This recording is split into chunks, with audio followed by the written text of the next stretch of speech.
G'day, welcome to Tournament Takeaway, where we help you to learn how to make better decisions in the moment, in the heat of the battle, and help you to build that ranking. Today, I thought we would try something a little bit different by studying a battle in which I actually won. I know, crazy. It happens. Some people think it's a myth, but it does happen. This is from Go Stadium. I think by the time this goes up, I think this will be directly after the previous Go Stadium episode, where I just managed to miss out on qualifying automatically for Ranger Tier by the skin of a poison jab. But all was not lost because I was still able to qualify for Ranger Tier by winning the playoff match, the end of season best of 5 playoff match. The guy I went against was a guy called Kunzor. I hope I pronounced that right. It was an open freestyle battle, and we had to DM our teams to our tournament manager on Discord. So here's what we picked.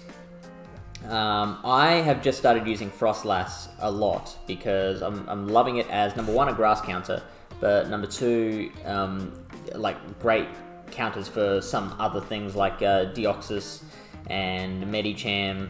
Any fighter, any psychic, really good counter for that, as well as your grass. Also using Meganium as my grassmon at the moment because it's got great coverage against Batiodon and Probopass, which, as you guys know, I love talking about how hard that counters things. Not quite sure how good a decision it is to go with Toxicroak there as my fighter. I really just wanted... I was sold by the idea of the coverage with the mud shot and the mud bomb and the sludge bomb, giving great coverage against your Azumarils, your Haunters, your Batiodon and Probopass.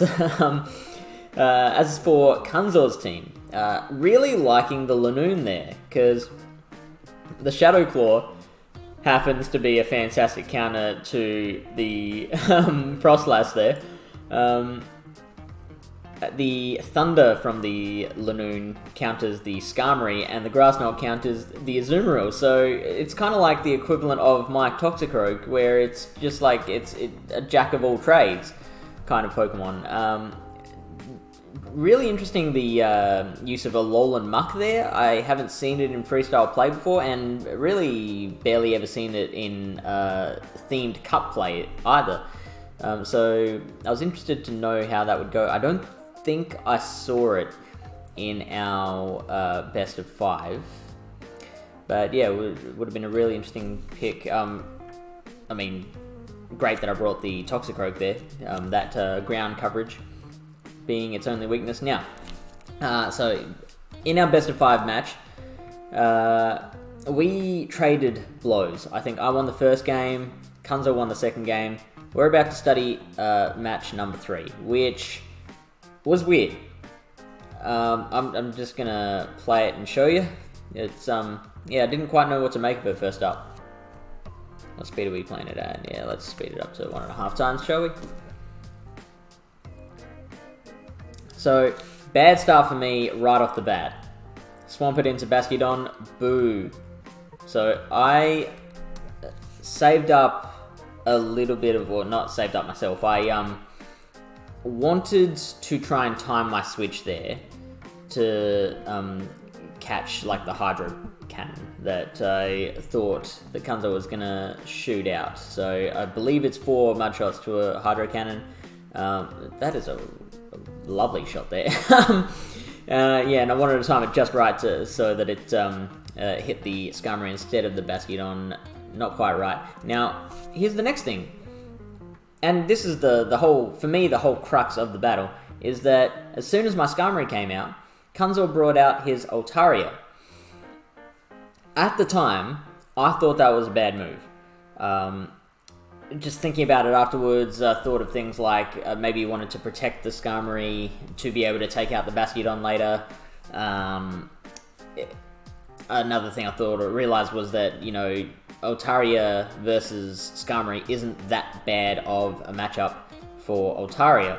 Altaria can win in a few situations there. I think just Dragon Breath does so much damage that the more shields Altaria's got, the better it is for Altaria. So, yeah, might not have been a bad thing there. But I think it would have been better to keep in the Swampert, especially since he... Spoiler, he also brought his Medicham here, which is another counter to the Batiodon. So, I mean, there wasn't much reason for the Swampert to be kept safe, unless he was expecting a Frostlass in the back, because I believe I did use that in one or both of the first two battles. And it could maybe also counter the Azumarill, but without Sludge Wave. It had Earthquake, so that's not as hard of a counter. Anyway, let's continue. So, I really don't like the flying charge move animation. It is just so hard to get them all. I opt not to shield, because Sky Attack's not going to do that much. Farming up a little more, trying to, again, time it just before Kunzo can get out the next charge move. But Dragon Breath is quite hard to... Any one-turn fast move is hard to time like that. Now comes Swampert to finish off the Skarmory. I let it go down. Out comes Meganium. Kunzo brings out Medicham. I needed Meganium for Swampert, because my last Pokemon was Batiodon, and just having a Batiodon left against a Medicham and a Swampert is not going to end well. I'm not an expert at the whole PvP thing, but I'm pretty sure Batiodon versus Medicham and Swampert equals... So, I felt I had no choice at the time. I switched out the Meganium for my Batiodon.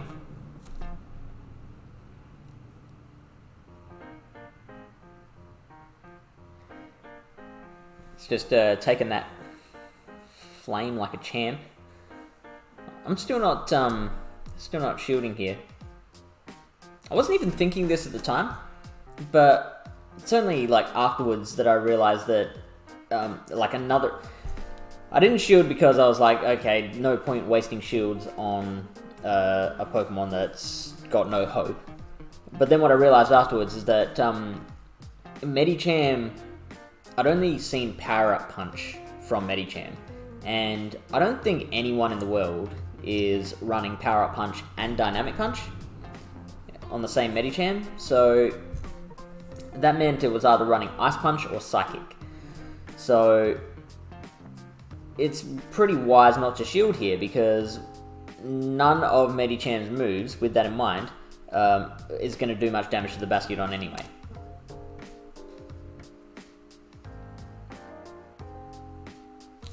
Having said that, it does faint the Batiodon there.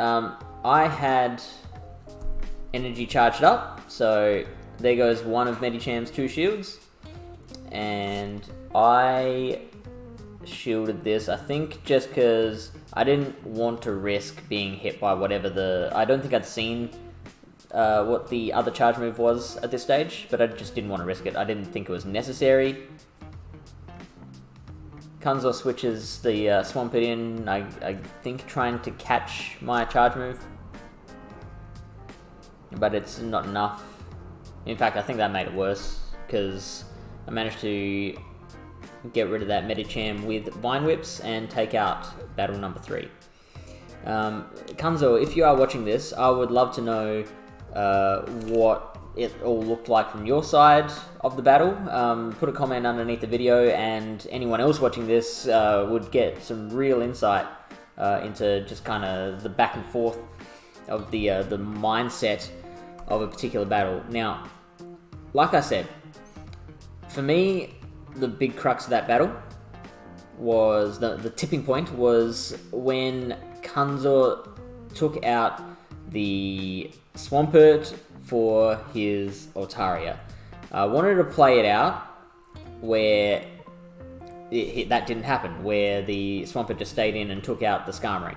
So I went to pvpoke.com and used their training feature, which is a fantastic tool. If anyone's not using pvpoke.com, do so. It is just the best resource ever in the history of resources. So here it is. Again, I'm saving up. I'm trying to catch that charge move from Swampert.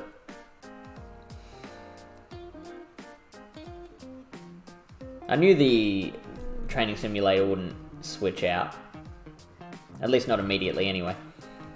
So, shielded the first Hydro Cannon, let the second one go. Out comes Altaria.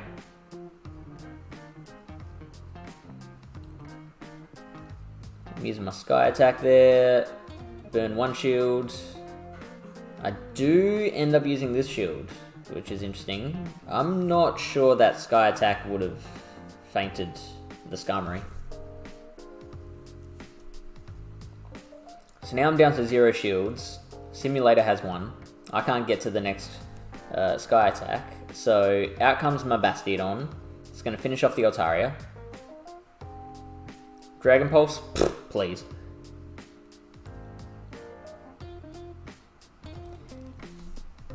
Now why did I do that? There's the other charge move, Psychic. I don't have any earthly idea why I saved up for the... Oh, no. It wasn't... It can't be to take out the Altaria that was still there, because, you know, Smackdowns would have done that.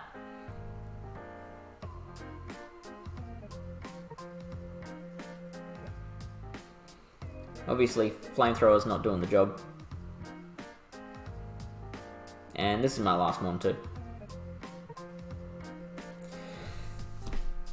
So, in this situation, the AI won with all 3 Pokemon left. Did have to use both the shields, so it wasn't a perfect game, but still a pretty sound victory. Even... Let's try and search through this here.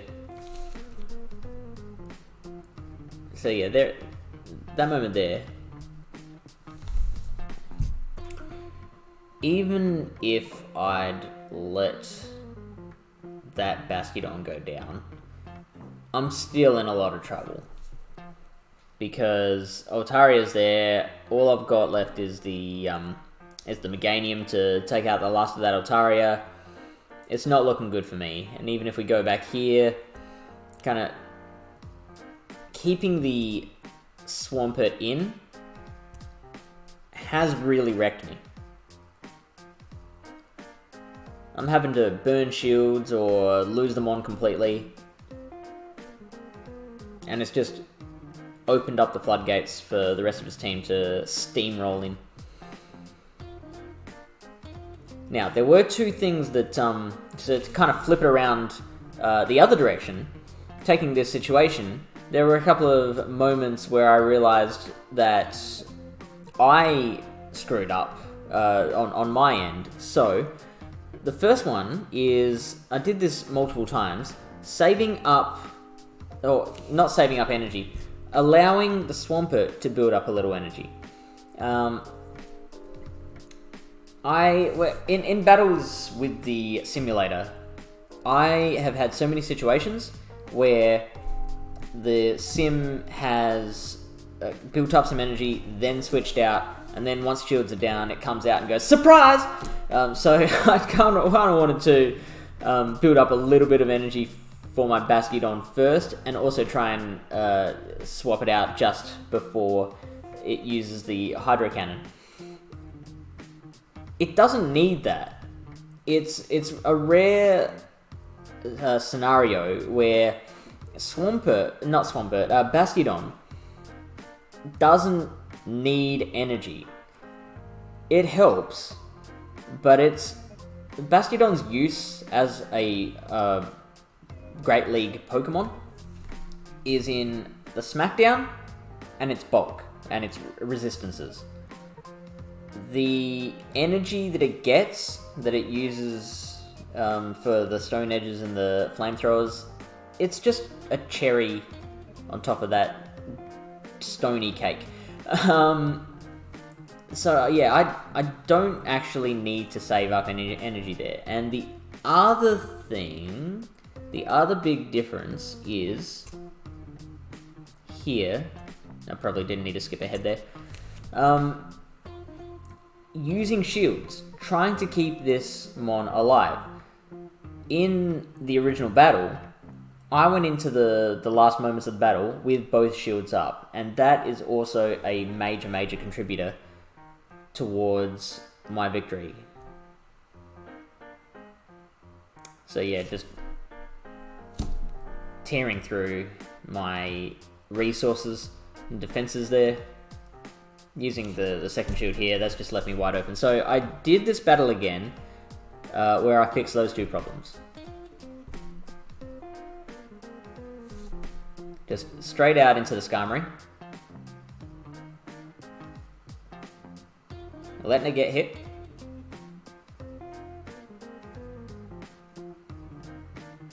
I do get to a Sky Attack, which is helpful, because either I can deplete the Swampert or burn a shield.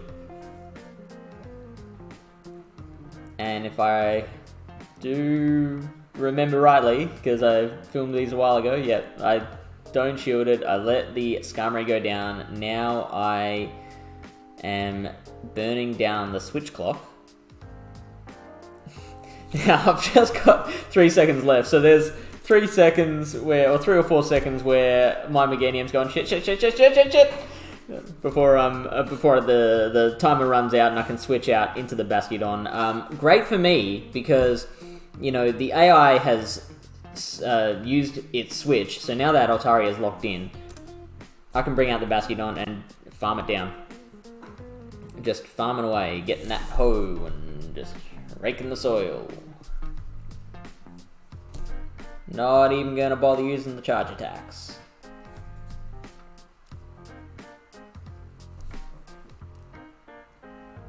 Setting up some irrigation. Putting the yoke on the oxen. What do I think farming's like? I'm clearly an urban kid. Alright, so I did go with Stone Edge just because I thought that the AI would bring out the Swampert, which would do more damage.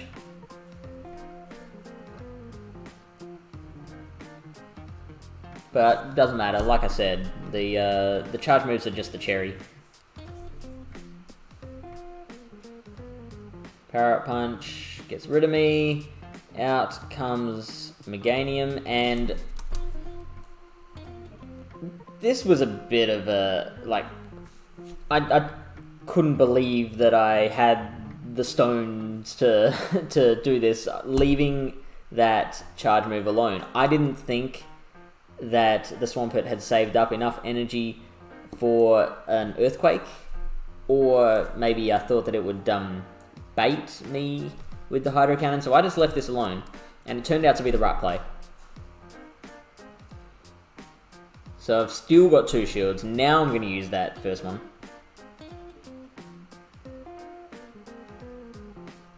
And now I've got a ton of energy plus a shield.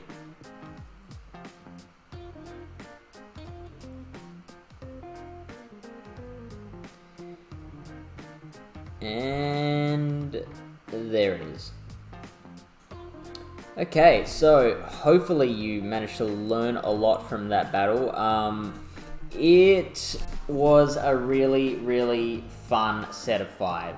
I'm not going to tell you the result because I reckon I'm going to put up our match 5 as a future video.